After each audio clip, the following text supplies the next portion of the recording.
This is a military coup. There's no doubt about it now after the head of the military told the president and vice president to resign, and then they did.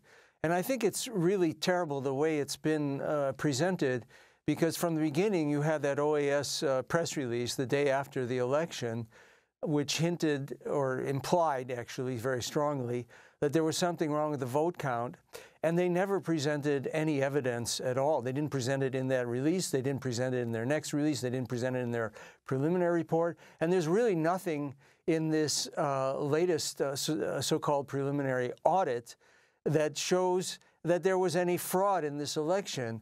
But it was repeated over and over again in all the media, and so it became kind of true. And, you know, if you look at the media, you don't see anybody, you don't see any experts, for example, saying that there was something wrong with the vote count. It's really just that OAS observation mission, which was under a lot of pressure, of course, from Senator Rubio and the Trump administration to do this, because they've wanted for some time to get rid of this government.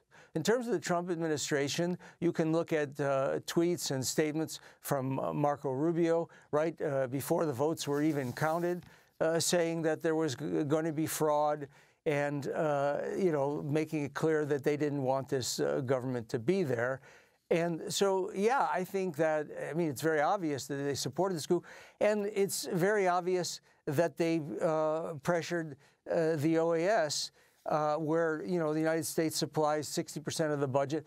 And, you know, this is the problem. The media treats this OAS as though it's really an independent arbiter here, and they do have electoral missions, and most of the time they're clean, but they are not always. And you know, in Haiti in 2011, for example, they reversed the results of a first-round presidential election without any statistical test, recount, or any reason. It was completely political. And in 2000, they reversed their position, their report on the election, when the United States, as you know and you've reported on this show, wanted to cut off all international aid to Haiti and spent 4 years preparing for the coup of 2004. So the OAS played a major role in that by changing their report on the election in Haiti. And so I think this is a kind of a classic military coup supported by the United States. So, Mark Weisbrot, you have the CIA involvement in coups in Bolivia in 1952, in 1964, 1970, 1980. Would you add 2019 to that list?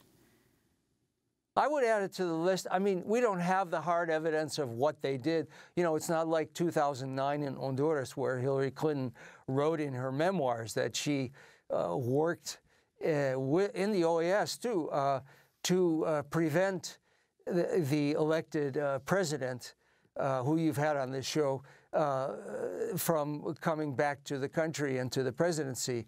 But I think we'll probably find out more later. But it is very obvious that they supported this coup.